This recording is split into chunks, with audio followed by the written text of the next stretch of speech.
ముఖ్యంగా చాలామంది ఏమనుకుంటారంటే ప్రకృతి వైద్యం అంటే ఒబేసిటీ తగ్గించడానికి మాత్రమే, బరువుగా ఉన్నవాళ్ళు లావు తగ్గడానికి మాత్రమే ప్రకృతి వైద్యం పనికొస్తుంది అని ఒక పెద్ద అపోహ చాలా మందిలో ఉందన్నమాట. కానీ బరువు ఒక్కటే తగ్గడం కాదు, మనకి ఉన్నటువంటి లైఫ్ స్టైల్ మాడిఫైయింగ్ డిసీజెస్ చాలా ఉన్నాయి. అంటే ఇప్పుడు ఉన్నటువంటి జీవన శైలి మార్పులతోటి జీవన శైలి రకరకాలుగా మారుతూ ఉండటం వలన వాళ్ళకి రకరకాలైన ప్రాబ్లమ్స్ వస్తున్నాయి.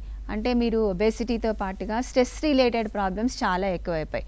అంటే మెంటల్ స్ట్రెస్ కావచ్చు, ఫిజికల్ స్ట్రెస్ కావచ్చు, దేనివల్ల ఏ విధంగానైనా కూడా అది కావచ్చు అనమాట. సో డయాబెటీస్ వాళ్ళు వస్తారు, హైపర్ టెన్షన్ వాళ్ళు వస్తారు, ఎనిమిక్ కండిషన్లో ఉన్న వాళ్ళు వస్తారు, స్కిన్ జబ్బులు ఉన్నటువంటి వాళ్ళు వస్తారు, పెరాలసిస్ వాళ్ళు వస్తారు మా దగ్గరికి, కొలెస్ట్రాల్ హై, డిస్లిపిడీమియా అంటాం కదా, అలాంటి వాళ్ళు వస్తారు.